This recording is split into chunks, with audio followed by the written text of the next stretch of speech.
This episode of Texilla is brought to you by Full Sail University. There's nothing more frightening than being passed by somebody staring at their GPS or their phone while they're weaving in and out of your lane, except maybe that dude, I know you've seen him on 880, he's got a coffee in one hand, the phone in the other, and a McBiscuit hanging out of his mouth. I cannot explain to you how terrifying this person is, and it's not Robert, by the way. I'm talking about navigation software and not being that guy and the idea of a safe heads-up display. And this is really interesting. This is Garmin's new HUD. And the idea is that there's a VFD, a vacuum fluorescent display here, projects onto a film on your windshield, or if you're in California and it's illegal to touch your windshield, it has its own little snap-on display. It's got a sticky rubber base that will basically attach to anything. Pull back to 2 for a second, because it's actually pretty cool. Nice. It's pretty sticky, it's moldable, it'll go to different shapes. If you get it with dirty, you're covered with cat hair, you can wipe it off with just water and it'll clean up.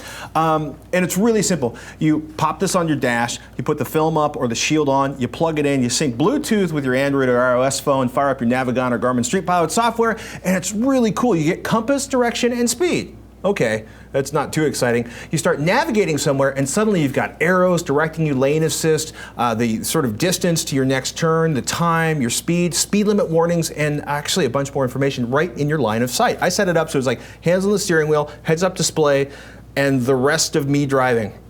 I was not sure if I'd like the heads-up display. I am a big fan of listening to the directions from your navigation software, not trying to look at the phone or the device while you drive. It's safer that way if you use your ears. But this really worked for me at night or during the day. I kept the voice prompts on so they were popping through my stereo, but I could have done just fine without them with just the heads-up display. The information you need is right there. And I gotta say, I really appreciate the speed warnings, though you can turn them off or turn up the threshold if you don't want to see the red triangle of speeding every time you just try to keep in pace with the people around you. Nice. You do the speed limit on 880, you're gonna die because you're gonna be run over by a truck. Yeah, get out of the way. Traffic and safety camera warnings are available if you've purchased them for use in your software, and that might be a sticking point. Garmin's HUD only works with Navigon and Garmin Street Pilot, and they cost $40 to $50. See Robert's face? He's all about Waze, which is free. I stole my Garmin. Waze is great. Waze is great. Waze is fantastic. But like everything else that relies on the internet to store information, when you go to the hinterlands, like Marin County, you lose cell phone access and you lose your navigation. I'm a longtime user of Navigon's navigation software. They were bought by Garmin a while back. And Garmin has a really good sense for interface and design, from the new Verb camera to GPS units to avionics and boating. They pay attention to how you use the information. I like it. Thumbs up. I wish it did something even when there's not a smartphone connected to it. Without a smartphone, this does nothing. And I really wish it had battery on board, because having to resync Bluetooth every time you restart the car is a pain in the butt. Oh. It has to be powered up. It has to be powered up by the car.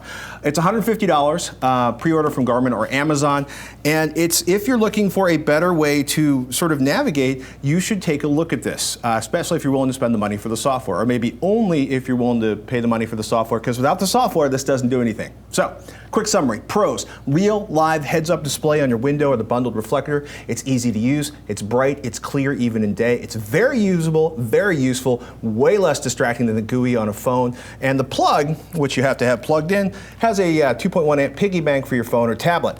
Cons: useless without a smartphone sync to it. It does have to be plugged in. There are no batteries, and it's a hardwired vacuum fluorescent display. It's only ever going to do what Garmin set it up to do. This is not a flexible interface if that's what you're looking for. And hey, if you don't own Navigon or Street Pilot, you're going to have to spend another $40 or $50 to get this to work. Good deal. I got to say though, it was really, really usable. Ever since the Corvette added the heads-up display to their vehicles, that's something I've wanted to see on a lot of different cars, and it's just not there yet, and it's probably an expensive option anyway. But seeing aftermarket products where you can add that functionality to the vehicle, that's a good start. And I'd like to see it even be more flexible than it is, but there aren't that many options. I've looked around for these products, and it's just good to see somebody at least doing something out there. Most of the ones you see out there are like heads-up display, and it's a GPS-based speed, which can be really interesting depending on how the GPS signal is where you're at. 'Cause for example, the heads-up display told me I was doing 108 miles an hour as I was crossing the Bay Bridge this morning. I assure you, my Dodge 2500 with a Cummins diesel does not do 108 miles an hour with its current tire and gearing configuration. Oh no, the engine can do it. Oh no. The truck doesn't have the gearing for it. In any case. Making sirens. Garmin heads-up display. We like it. It's a little expensive. Remember, you need to have Street Pilot or Navigon software to make it work. Good deal. Hey, with that, it's time to thank one of our sponsors.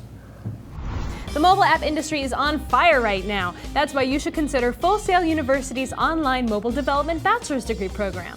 You'll learn the programming and business sides of mobile development, giving you the skills to concept, develop, deploy, and market an application from start to finish.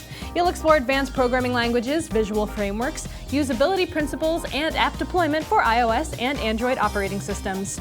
Students in Full Sail's Project Launchbox program receive a MacBook Pro preloaded with industry software, plus iOS and Android devices.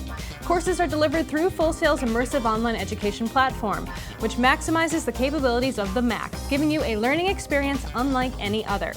If you're ready to master the technology and software to compete in this rapidly growing industry, visit fullsail.edu/Texilla to learn more about this online degree program.